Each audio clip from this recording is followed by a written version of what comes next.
Will the Rodgers revenge tour come to a screeching halt? Will new defensive coordinator still mean the same Green Bay tough defense? And will Amari Rodgers be what Randall Cobb was just a few years ago? So let's hit that opening bell and preview the Green Bay Packers.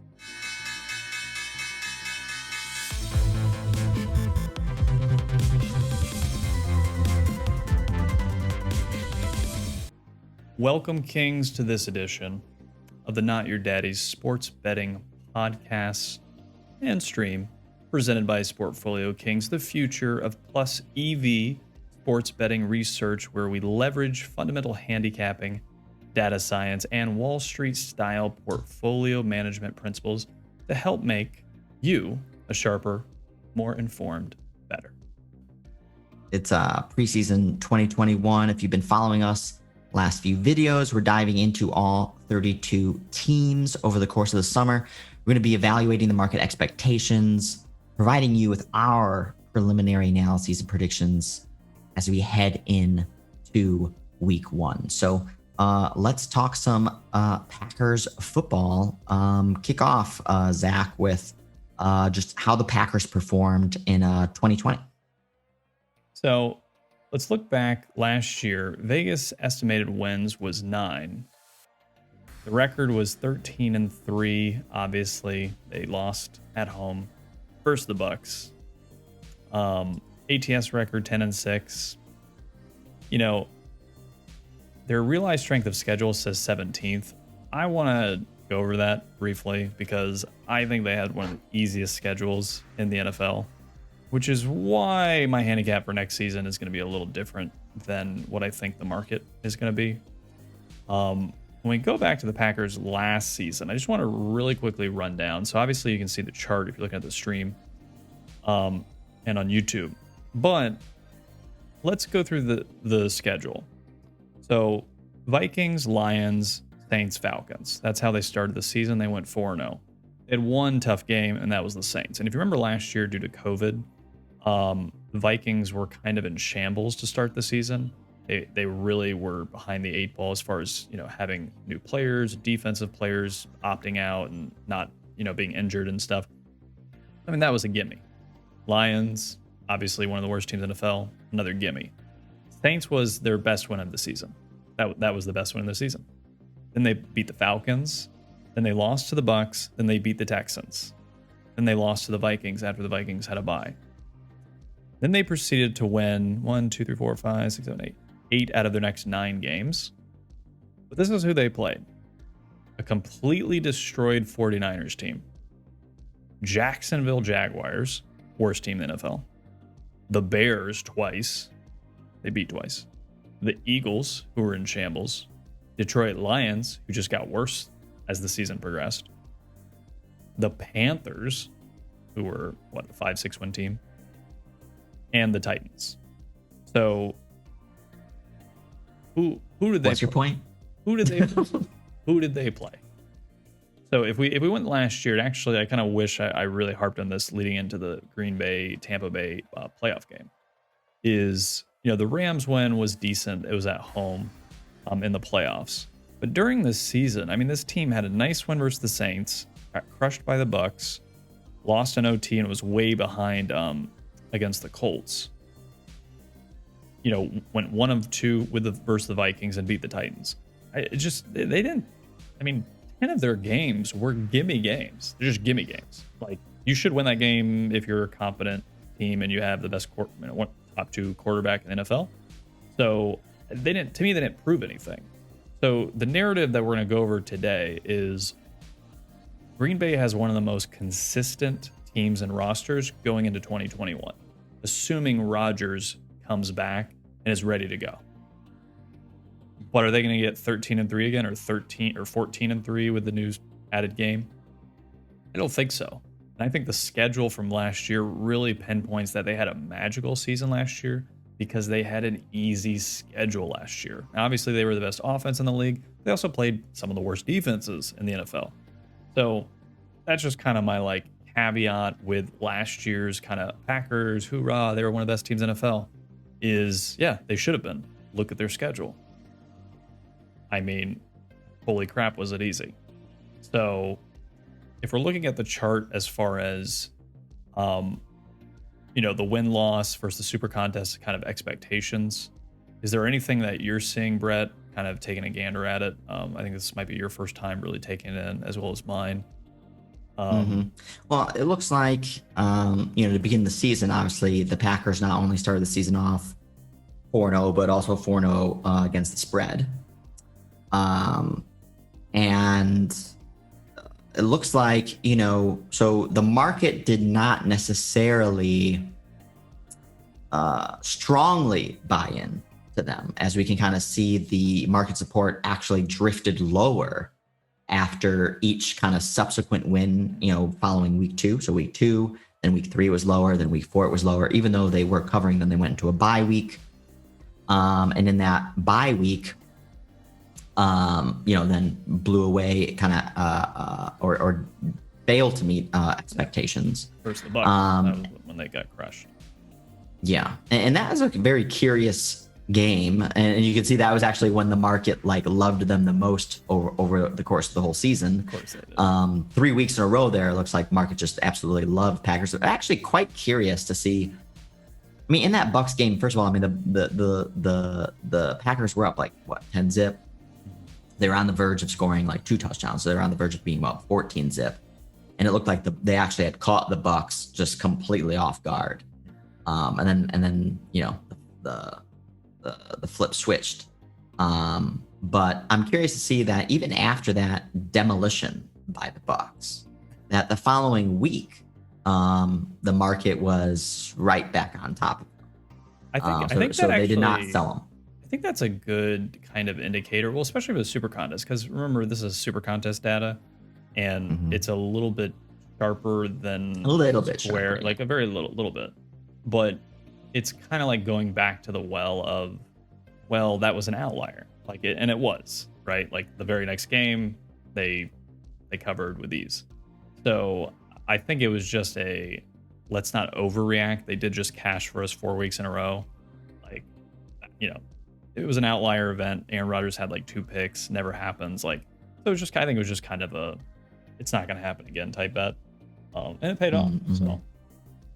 And that Bucks demolition was kind of, who did you have the schedule up? Who did the Packers play in that week 7? Was it the Jags or something? I think they failed Texans, to cover. One of the Texans teams in the league. Okay, gotcha. But that demolition by the Bucks was a sign of kind of things to come over the next few weeks, as the Packers started the season off super hot. And again, not just going that 4-0 straight up, but again, 4-0 against the spread. That is meaningful, because that's saying the Packers are not just winning, they're actually outperforming expectations. And then you can start to see, then it starts to get, considerably choppier over the course of the middle of the season, as market expectations catch up to the reality of what the Packers are. And so far, out of the teams that we've evaluated, one curious thing is usually when you get this massive buy-in by the market and then everyone loses, we talk about that being kind of this butthurt phenomenon. Yeah. That, either the market kind of abandons them the next week, or you're going to have more reluctant bettors typically the following week, after everyone kind of pours their money into a team, then loses it, and I'm never betting that team again. So we didn't necessarily get that week 7 as far as the market selling off, but following a surge in support and a loss, you have a win. Then you have a surge in support, a loss, then a win.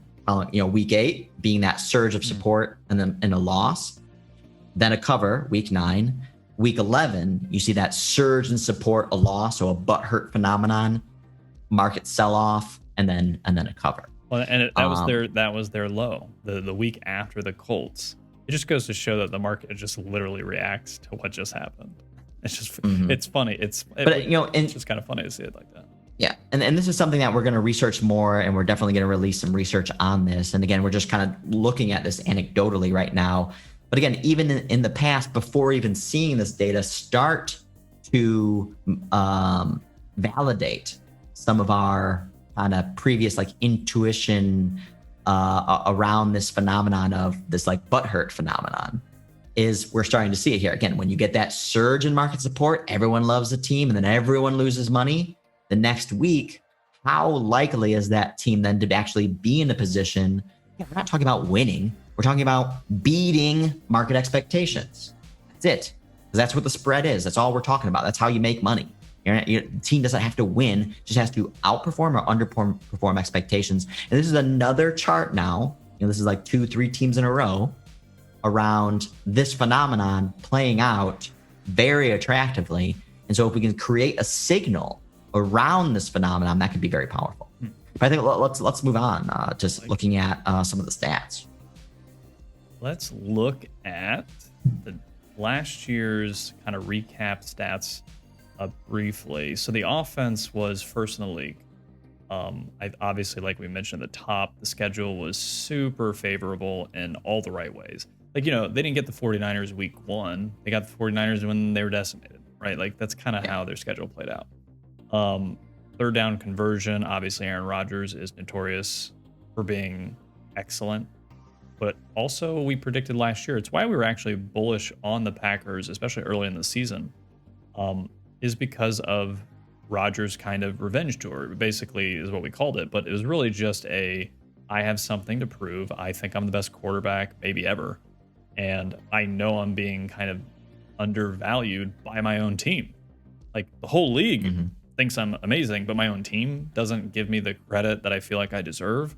That is motivation. It's added just focus, attention to detail, and just being relentless. And that, I think, is probably why they covered more games too, is that relentless kind of mentality that I'm not going to let up. I'm going to show you that I'm the best quarterback. And I think he went a long way doing that. And what's curious here too is, again, the team 22nd in passing percentage, in fact. So weren't necessarily always leaning in. Like they leaned into Rodgers and Rodgers did his thing when he needed to do it, but it wasn't like they were necessarily overutilizing him relative to the way that, the broader league is kind of leaning into their quarterbacks and being a kind of pass first team. So this is 56%. So obviously still, but pretty much every team is pass first, these days. Now it's more or less to what extent are you pass first? And being 22nd in the league is quite curious, having one of the best quarterbacks in the league. And also, the most points. It actually, with third down conversion percent and points, it actually shows that Rodgers being so clutch has a large part to do with why the Packers offense was so good. Yeah. I think it probably also has to do a little bit with, and again, we'd have to look deeper into the stats here, but just anecdotally thinking, the Packers were more or less one of those teams that, would kind of pile up the points earlier on and then, and then pull back, and then maybe the other team kind of gets back into the game. And that's, in that type of scenario, that's how, you might pass less, because into a lot of, Rodgers drives or, could be 3 passes. Touchdown. Oh, that's good. And it's not actually, so the absolute amount of passes, is not that many. But also giveaways first in the league and giveaways, not even averaging 1 full turnover a game. So, that's something that I expect probably some, natural mean regression in this season. And then obviously the major question this season is, is Aaron Rodgers even going to be on the team? Yeah. So if Aaron Rodgers is not on the team, giveaways is going to go through the roof. Points is going to fall through the floor. Third down conversion is going to go through the roof. This is going to be a very questionable. And you look at the defense. They got this reputation for being a elite or one of the kind of better defenses.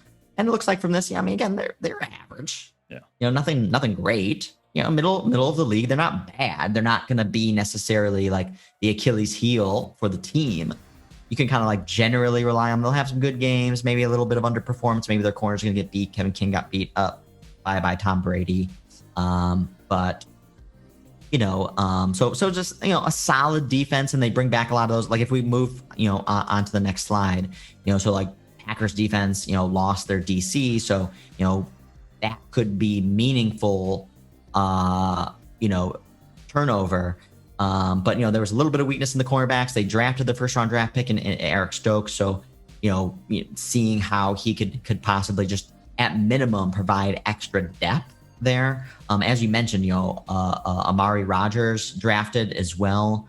Speedster, from Clemson, could he play that sort of historical Randall Cobb type role that Rodgers really hasn't had for the last few seasons.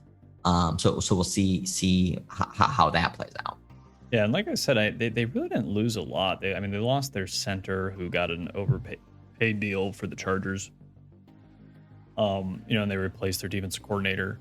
And actually, when I had a chance to do a little bit of a deeper dive in the Packers defense, there were some comparable line items to the Vikings defense, which I found interesting at the time. I forget exactly what the stats were, but it was in relation to the passing defense, which I think you saw versus the Tampa Bay Bucks, right? Is obviously they couldn't stop the passing game more or less.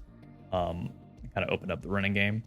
So, we'll do a deeper dive into that. But I think this Packers defense, kind of my question is it the same Packers defense that is always the Aaron Rodgers Packers defense? It's always maybe middle of the pack or worse. It's never top 10. It just isn't.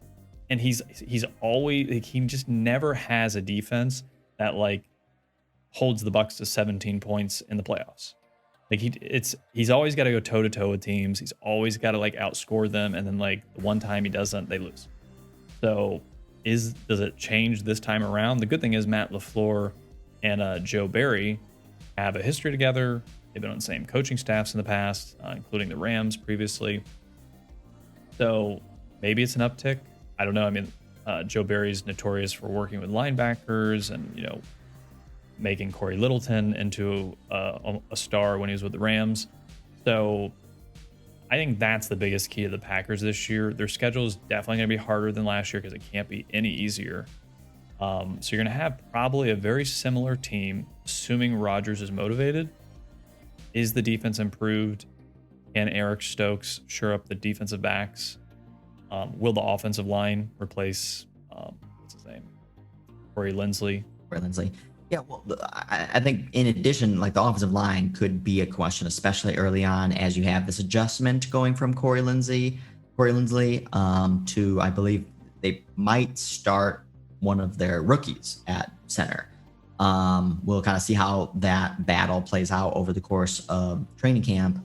But also Bakhtiari, who is one of their best offensive linemen, got hurt at the end of last season. It's unclear whether he's going to be back, here by the start of the season. So he may miss the first few weeks.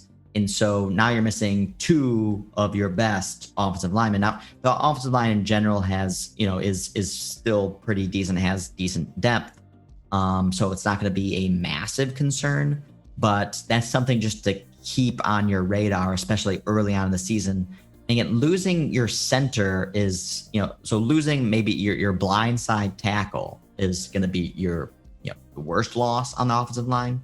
But second to that, I feel like, is always going to be your center, because that's the type of, where you have to have that chemistry, you have the right timing, you know how to get it from them, you know how they know how to adjust to your audibles and just all that other sorts of kind of noise and things going on. That's the other thing as well this season, is that you're going to have fans back as well. So calling plays and all that stuff wasn't as big of an issue last year when crowd noise wasn't as meaningful of a variable to affect the rhythm of that.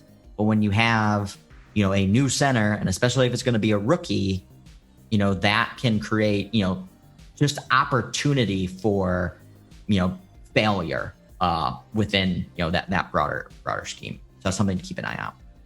Awesome. Let's take a look at this year's schedule. And also, we'll start with the Vegas estimated wins is 10.5.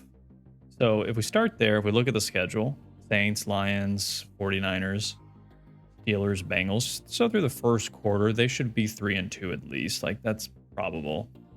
Bears, Washington, Cardinals, And this is all, again, assuming. I guess we also have to think about, like, how are we operating? Are we operating? I'm operating. Obviously, under the assumption with Rodgers Rodgers is going to play. He's from everything I've seen signal wise online. I don't think he's not going to play. Like, and Packers aren't going to get rid of him. Like, it's just he's going to play. Like, it's just, I think, all for naught at the end. I think maybe depending how this year goes, he might like legit try to get out, but I think he's going to play. Yeah, in the middle of the season, I mean, they play KC's like their only, spot as a dog. Seattle, Vikings, Rams, Bears, Ravens. Well, they got Ravens. Yeah, I mean, this year the schedule, I don't think it's definitely a little tougher than last year. It's still not a super difficult schedule. Obviously, the Chiefs, Ravens, Rams, Seahawks, that stretch with the Vikings in there, that's definitely going to be their toughest stretch. Yeah. And so, I mean, the estimated strength of schedule is in line with what the realized strength of schedule was last year, even though you think the realized strength of schedule was overly optimistic in its assessment. Definitely was. This is like a tougher schedule to me. I mean, I think, it's unclear how Pittsburgh is going to be. There's some Bulls out there, but there's a lot of more Bears out there. I mean, Saints, I'm uncertain how I feel about the Saints at this point in time. But, Niners, I mean, I think the Bengals are going to be better than people think that they're going to be. Washington's obviously tough. Arizona's tough. Seattle's tough. KC, like that is a tough middle of the road, especially. Yeah. I mean, I could especially see when being early in the season, go 4-1, 5-1 type thing. So they could straight start up hot again and then kind of crumble in the middle of the season. Let's see happen. Yeah, I mean, I could see these are way too aggressive, even with Aaron Rodgers. These are a lot of aggressive spreads, in my opinion. Yeah.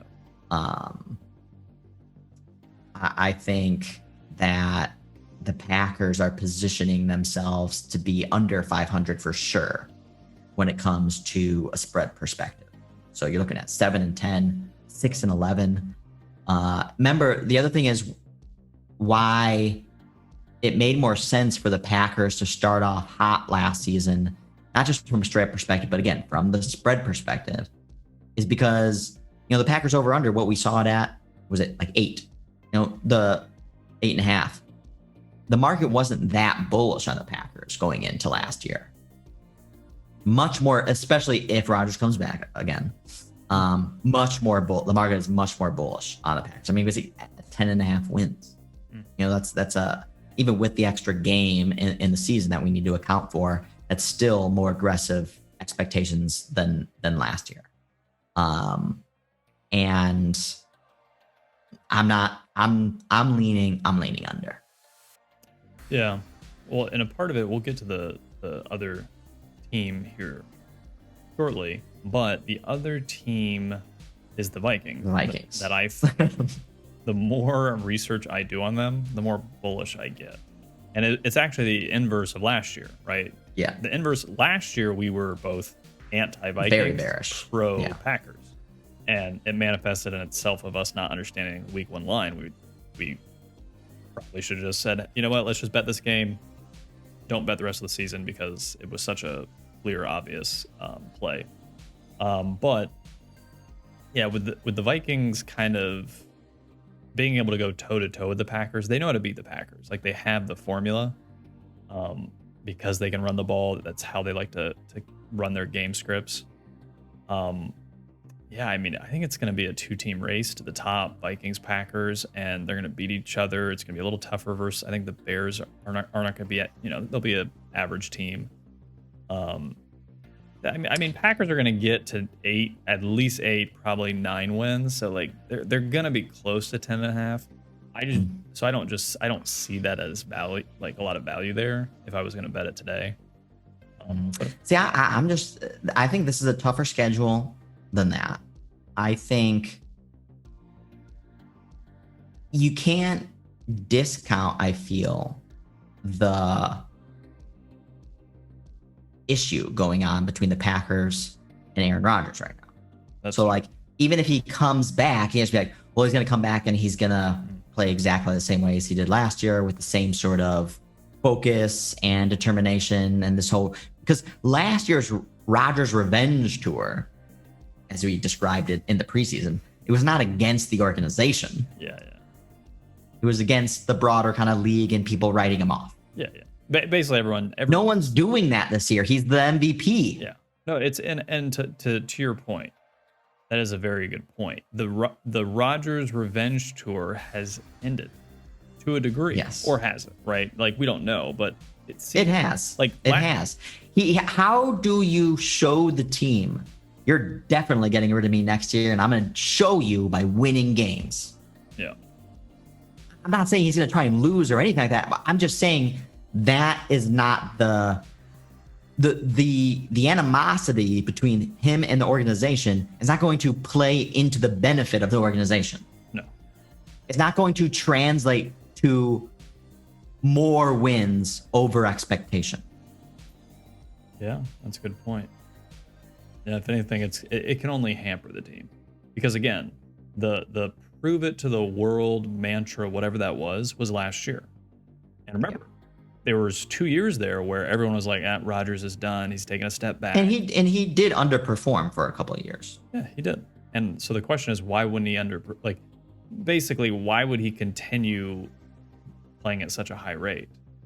Mm-hmm. I mean, it seems like, and if you think about it, like, people can do whatever they want, players can do whatever they want, but like, Rodgers has been like, I don't want to say partying, but like having fun summertime, saying, maybe I'll come back, maybe I won't. Like, there's no way he's in the mindset that he was last offseason.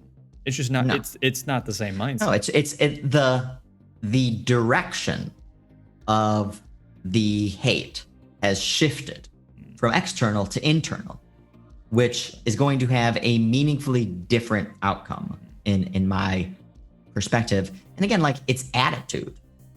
And so you're trying to, again, all the time throughout the season, from week to week, every bettor is trying to assess like some team or some players like motivation, some, intangible factor. And, you can't imagine, again, that the misdirection of that, negative energy is going to be beneficial for the team, especially versus market expectations. Because these market expectations that we're seeing on the screen here, this is assuming that this is the Rodgers Revenge Tour 2.0 encore. Yeah. And so if you say this is not going to be the Rodgers Revenge Tour encore, then all these expectations need to take that into consideration and then move lower. Now, that doesn't mean it's Jordan Love at quarterback and that these expectations need to be flipped, and that's what would be warranted if that was the case. But this just means expectations need to come down. Yeah, that's a good point. So to wrap up the Packers into next season, so you're leaning under 10.5. I think you're right. I think the volatility of the Aaron Rodgers situation, just in general, broadly, there's no point in taking the over, because again, they got to 13 wins last season in what I would consider, if you really look at it kind of contextually, probably one of the easiest schedules in the NFL. They don't have the easiest schedule this year. Rodgers does not have that revenge tour manifestation, me against the world attitude, just against his own organization. Mm-hmm. The team has a new DC, could be beneficial, might take a while to get the team on the same page, a new cornerback to break in, a new slot receiver to break in. So like, they're not going to be better than last season. Like, and if they are better than last season, it's going to take several They're not going to weeks. be the number one scoring offense this year. No. And they're going to take time to get situated with the new players. So, and they lost their center and stuff. So I don't know. And right when they're probably getting in rhythm is when they're going to have the toughest part of their schedule. So it's just like. And they have a very late bye too. So if there is any sort of kind of gimpiness from Rodgers' perspective, or that's the other thing is too, if he is gimpy, like, to what extent does he want to play through injury for this team this season? Because again, if he's thinking on the Brady mindset, he's still got a long runway of career left.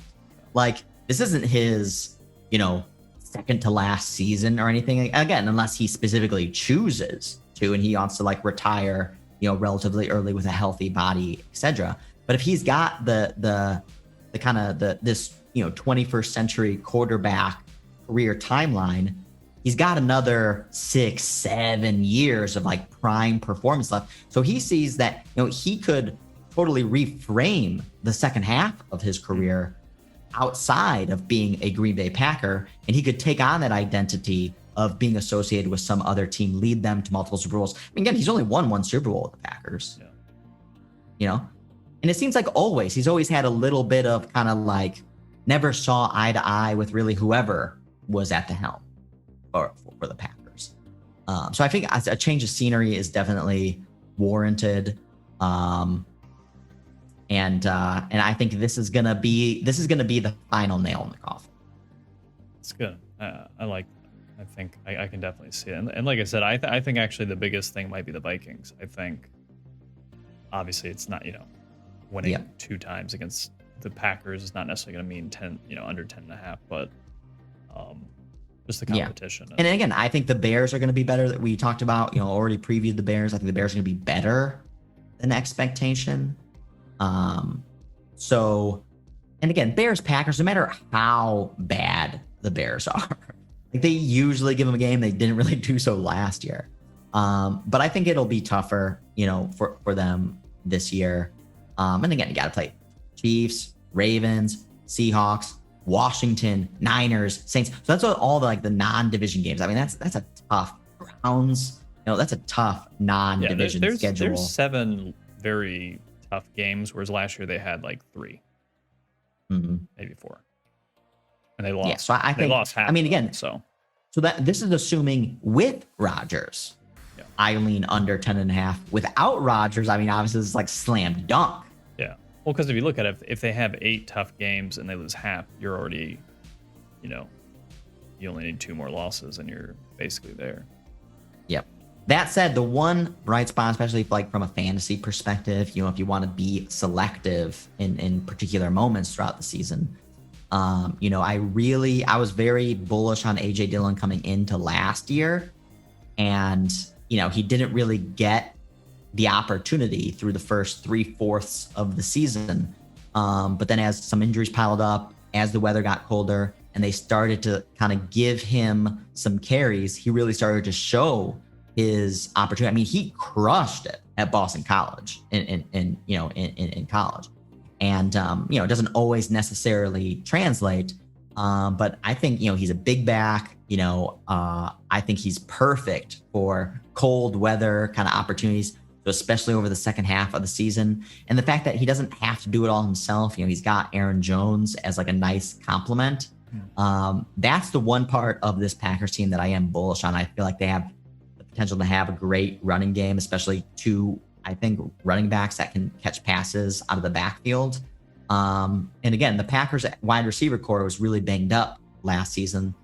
Alan Lazard started off super hot through the first 4 or 5 weeks. He looked like a legit number 2 receiver opposite Devontae Adams. And then he got hurt and missed 6, 7, 8 games. And then of course, the addition of Amari Rodgers, if he can, create some sort of, be a slot weapon. So, there's the right pieces, that are well positioned. But again, it all starts really, with Aaron Rodgers.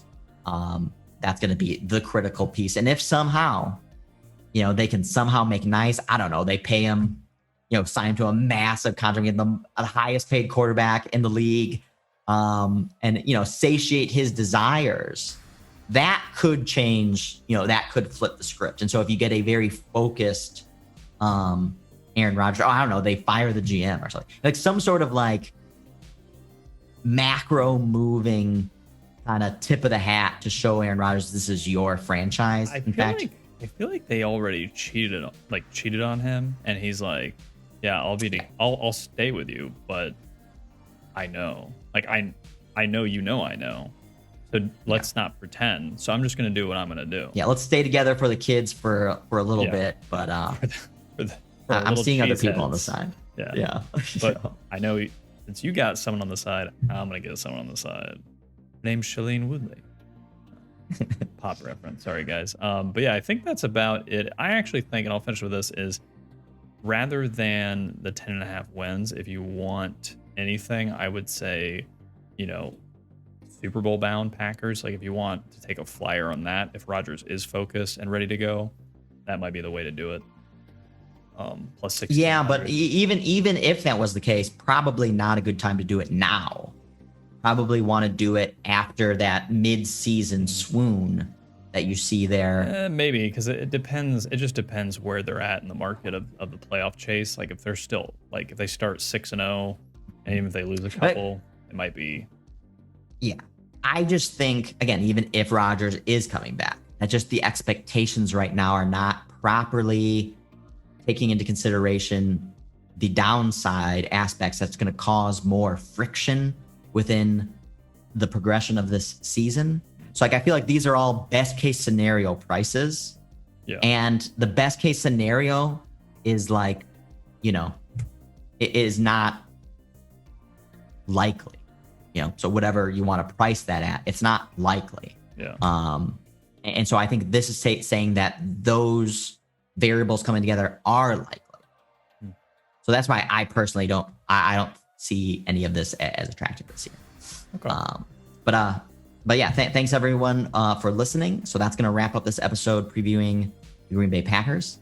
Be sure to like and subscribe. Check out SportfolioKings, our platform at SportfolioKings.com, where we're going to be producing some really cutting-edge, market-oriented research, the type of stuff that you're not seeing, at the PFFs, at the Action Networks, at the VSiNs. This is going to be truly, a unique, fresh way of looking and evaluating the marketplace. We're going to be building out a custom market signals dashboard to really help you make your picks over the course of the season. We'll also be providing our in-house managed sportfolios, which we have been running for the last 2-3 years. So we have performance up on the website, each to really demonstrate how we are outperforming, the broader marketplace using the Super Contest top 5 consensus picks as a benchmark. And we'll be providing those portfolio allocations to you. And this is important, free to all our subscribers all season long. So we're not selling,